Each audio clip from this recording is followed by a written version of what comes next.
ती म्हणजे पवनराजे निंबाळकर हत्याकांडासंदर्भातली। पवनराजे निंबाळकर हत्याकांडाचा आज निकाल लागण्याची शक्यता आहे। 20 वर्षांनंतर हत्येचा उलगडा होण्याची शक्यता आहे। याआधी सुद्धा सुनावणी कोर्टामध्ये पार पडली होती, मात्र त्यानंतर निकाल राखून ठेवला गेला होता। माजी गृहमंत्री पद्मसिंह पाटलांवरती हत्येचा आरोप करण्यात आला। राजकीय वैरातून 35 लाखांची सुपारी देऊन हत्या करण्यात आल्याचा तपासांती सीबीआयनं कोर्टामध्ये सादर केलेले हे पुरावे होते। पवनराजे निंबाळकर पद्मसिंह पाटलांचे चुलत भाऊ होते आणि त्यांच्यावरतीच या हत्येचा ठपका ठेवण्यात आला। 14 मे रोजी आता याची सुनावणी होणार होती, मात्र आरोपी पद्मसिंह पाटील आणि मोहन शुक्ला हे प्रकृतीच्या कारणास्तव अनुपस्थित होते। कोर्टाने सर्व आरोपींना 16 जून रोजी हजर राहण्याचे आदेश सुद्धा दिलेले आहेत। त्यामुळे पवनराजे निंबाळकर हत्याकांडाचा आता अखेर आज उलगडा होण्याची शक्यता आहे। 20 वर्ष या हत्या प्रकरणाला झालेली होती आणि अखेर 20 वर्षांनंतर या हत्येचा उलगडा होणार आहे। काय शिक्षा होते या आरोपींना हे सुद्धा पाहणं तितकंच महत्त्वाचं ठरणार आहे। राजकीय वैरातून 35 लाखांची अवघ्या 35 लाखांची सुपारी देण्यात आलेली होती आणि त्यानंतर पवनराजे निंबाळकर यांच्या हत्या करण्यात आलेली होती। याच हत्याकांडाचा आज निकाल लागणार आहे।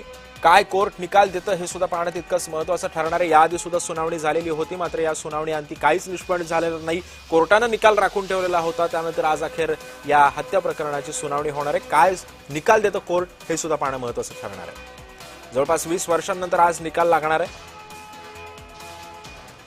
पद्मसिंह पाटलांवरती म्हणजे जे चुलत भाऊ होते पवनराजे निंबाळकरांचे, त्यांच्यावरती या हत्येचा ठपका ठेवण्यात आलेला होता।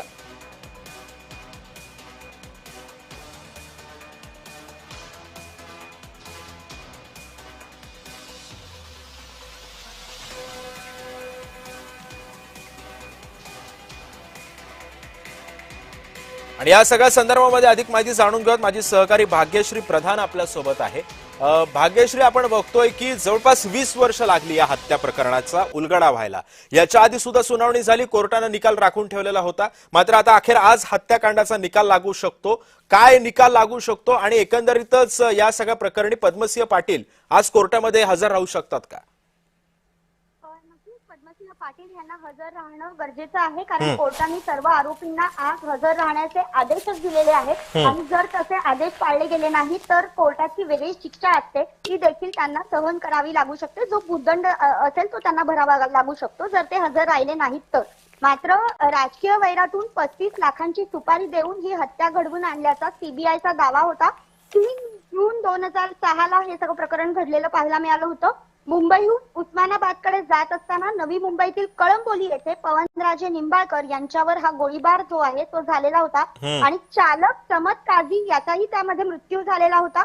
2009 मध्ये जर आपण बघितलं तर सीबीआय कडून पद्मसिंह पाटील यांना अटक देखील झालेली होती।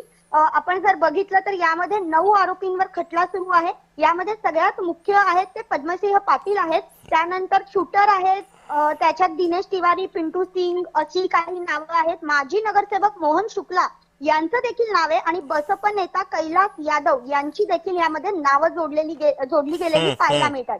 त्यामुळे आज याचा निकाल नेमका काय लागतोय आणि पद्मसिंह पाटील आता यामुळे अडचणीत येणार का की त्यांना क्लीन चिट मिळणार हे बघणं महत्वाचं ठरणार आहे। नक्कीच। धन्यवाद भाग्यश्री, तू दिलेल्या सविस्तर माहितीबद्दल।